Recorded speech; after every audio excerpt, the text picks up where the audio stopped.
Graça e paz, amados irmãos. Aqui quem vos fala, vosso irmão em Cristo, presbítero Gregório, trazendo mais um pedacinho do maná dos céus. Livro de Atos do Apóstolo, amado. Nós estamos estudando o livro do Atos do Apóstolo. Hoje eu inicio o capítulo 11. Eu havia vos contado a história de Cornélio,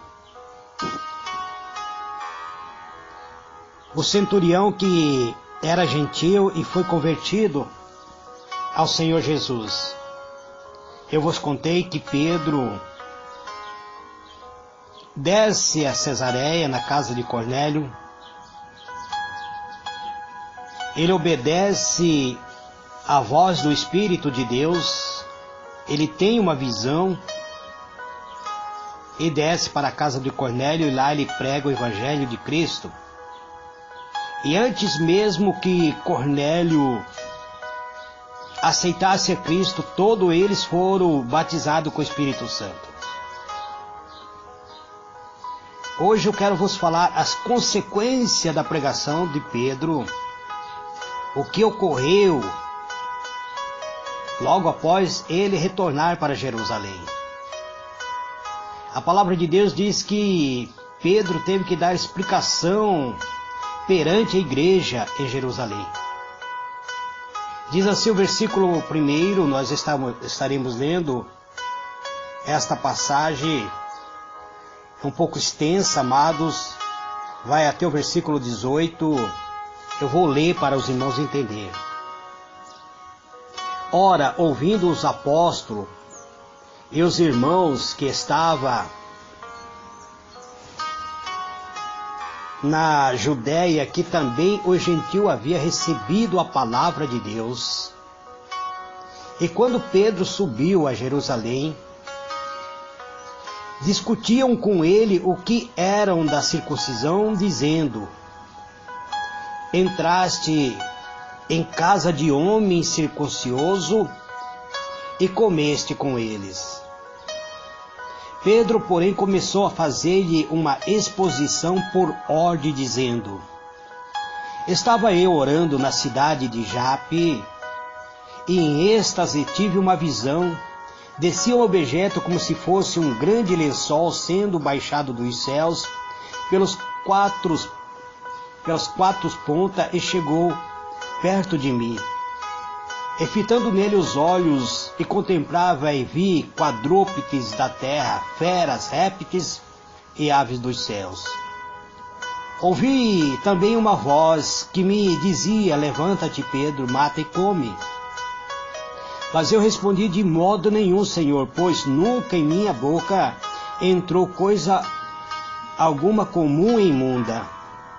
Mas a voz respondeu-me dos céus segunda vez: não chames tu comum ao que Deus purificou. Sucedeu isto por 3 vezes, e tudo tornou a recolher-se aos céus. E eis que neste momento pararam em frente à casa onde estava 3 homens que me foram enviados de Cesareia. Disseram-me o Espírito que eu fosse com ele, sem hesitar. E também estes 6 irmãos foram comigo e entraram na casa daquele homem. E ele nos contou que, como vira em pé em sua casa o anjo que lhe dissera: envia Jape e manda chamar a Simão, que tem por sobrenome Pedro, o qual te dirá palavras pelas quais serás salvo tu e toda a tua casa.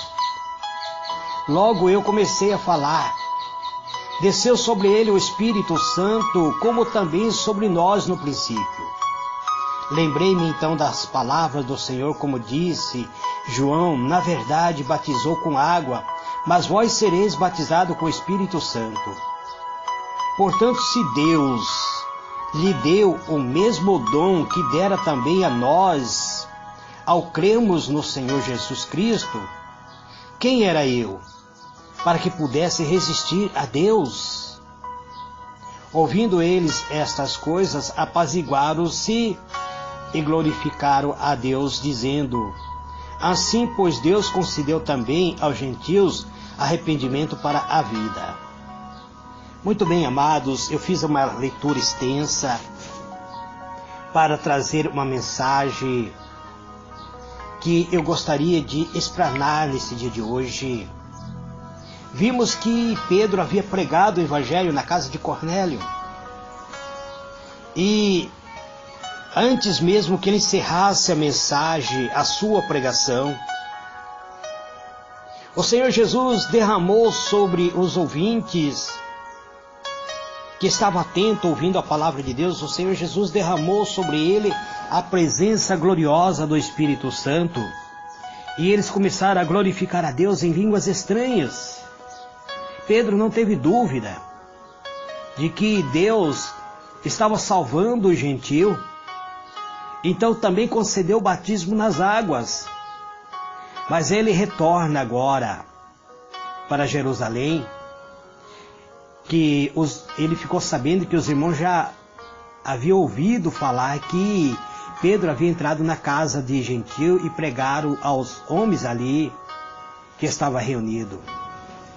E os irmãos da Judéia, de Jerusalém, ficaram surpresos. Eles ficaram escandalizados. Eles receavam que tal conduta que eles precisavam chamar a atenção de Pedro, que tivesse um resultado contrário ao próprio ensino do judaísmo. Então Pedro volta para Jerusalém, levando os 6 irmãos que eram testemunho dele. Quando Pedro defronta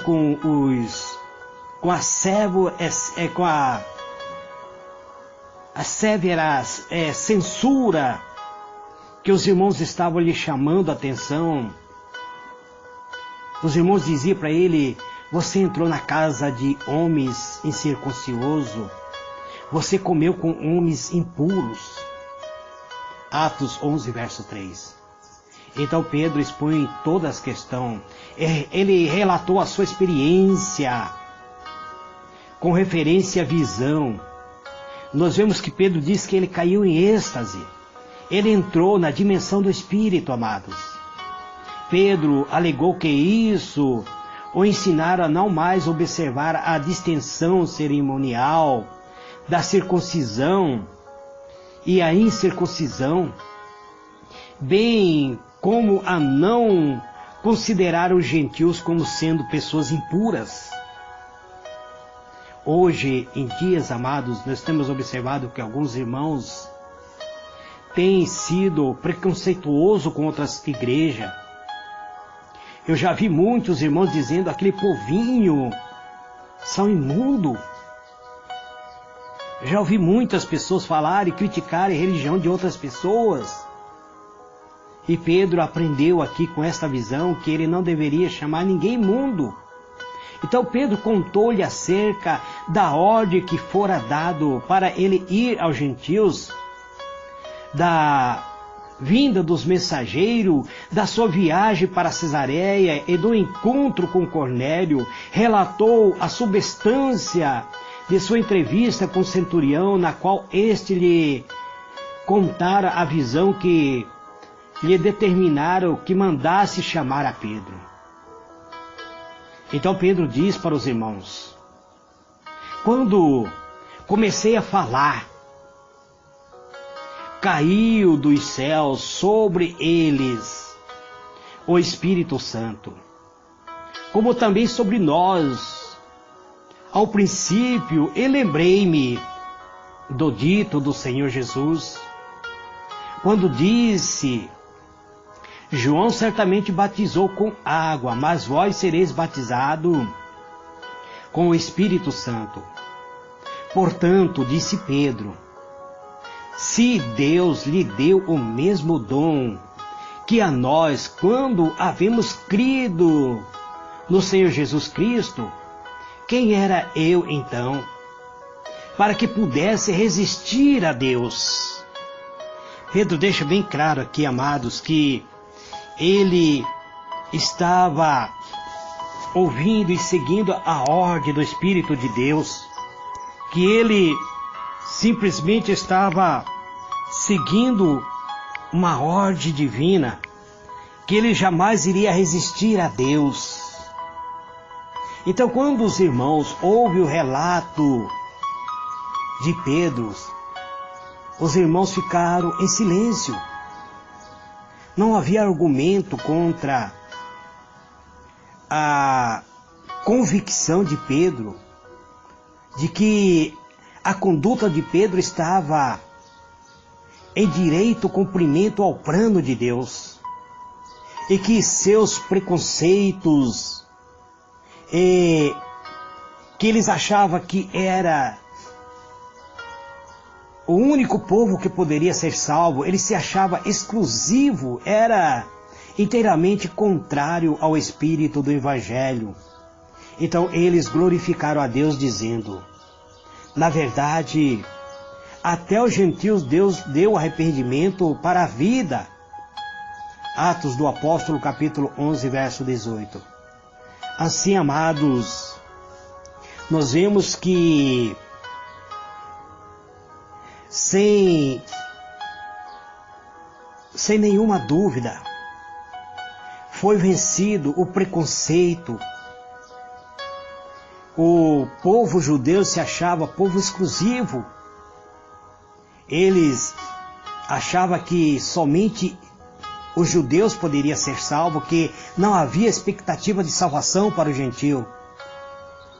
Se Pedro não obedecesse à voz do Espírito Santo, se ele não descesse para a casa de Cornélio, então tudo estaria perdido para o Evangelho da atualidade. Tudo estaria perdido para a igreja primitiva, porque haveria um pecado de desobediência ao Espírito de Deus. Mas por ele ter descido, obedecido à voz do Espírito de Deus, a casa de Cornélio foi salvo. Todo o povo gentil que estava na casa de Cornélio foi salvo. Então agora, todo aquele preconceito cai por terra. Por isso o Evangelho tem, durante muito tempo, trazido salvação. Abriu seu caminho que o Evangelho necessitava para a proclamação da salvação a todos os homens, tanto aos que são de origem judaica, quanto aos que não são, que são chamados de povo gentil. Se não fosse aberto este caminho, amados, nós estaríamos perdidos eternamente. Sabemos que depois, logo mais, nós iremos conhecer acerca da mensagem que Deus concede a Paulo ser o apóstolo do gentio.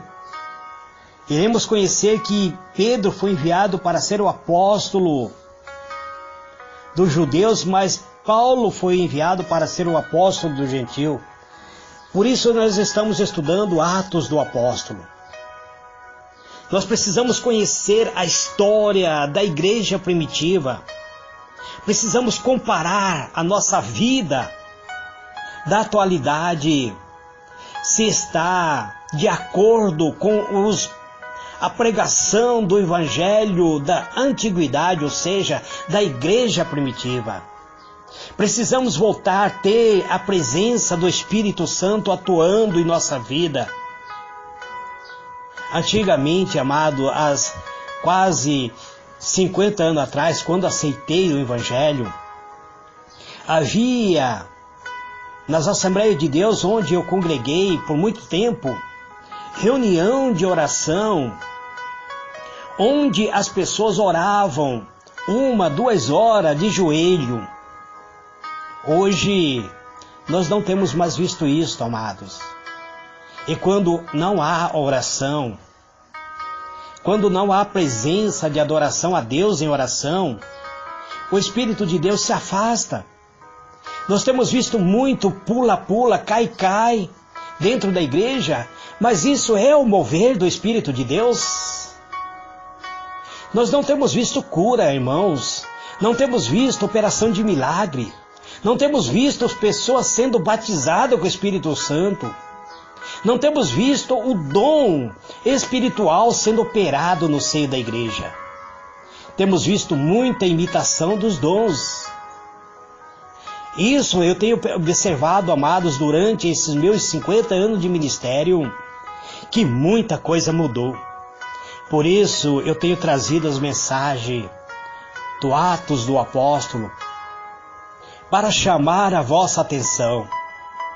Precisamos nos reconciliar com Deus. Precisamos voltar à origem da palavra de Deus. Precisamos colocar nossa vida no altar. Pedro era um homem comum, semelhante a mim e a você.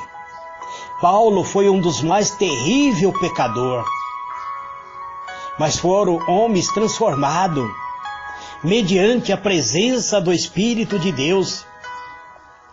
Pedro negou a Jesus por 3 vezes. Paulo obrigava os crentes a negar a Jesus. Ele mesmo testemunhou isso. Ele disse: eu entrava de casa em casa, arrastava homens e mulheres e obrigava a blasfemar de Jesus em público. Mas quando ele se converteu, ele passou a defender a Cristo, mesmo que isto lhe custasse a própria vida. Hoje, amados, as pessoas não têm defendido o Evangelho como se deve defender. Então precisamos voltar à nossa origem, a praticar o que a palavra de Deus quer que nós venhamos praticar. Sobre mim e sobre você existe uma missão. A missão de resgatar alma, de pregar o Evangelho, de anunciar a salvação a homens e mulheres, a crianças e jovens que estão carecendo da salvação. Este mundo está vivendo em trevas, amados, e precisa da luz, e você é a luz. A Bíblia é bem clara quando diz: vós sois a luz deste mundo, vós sois o sal desta terra. Como a luz, precisamos trazer a presença divina do Espírito de Deus que habita em nós, em nossa alma, em nosso espírito. Como a luz, devemos resplandecer neste mundo de treva, devemos ser diferentes, devemos trazer cura, libertação e salvação. Como sal, devemos trazer a cura desta terra. A terra necessita ser curada e purificada, para que aqui a graça de Deus habite em nossas vidas. Este, amado, é mais um pedacinho do maná dos céus.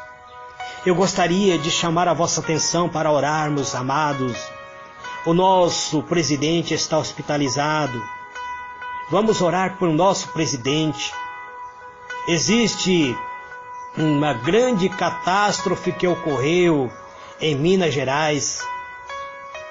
O desmoronamento de uma barragem.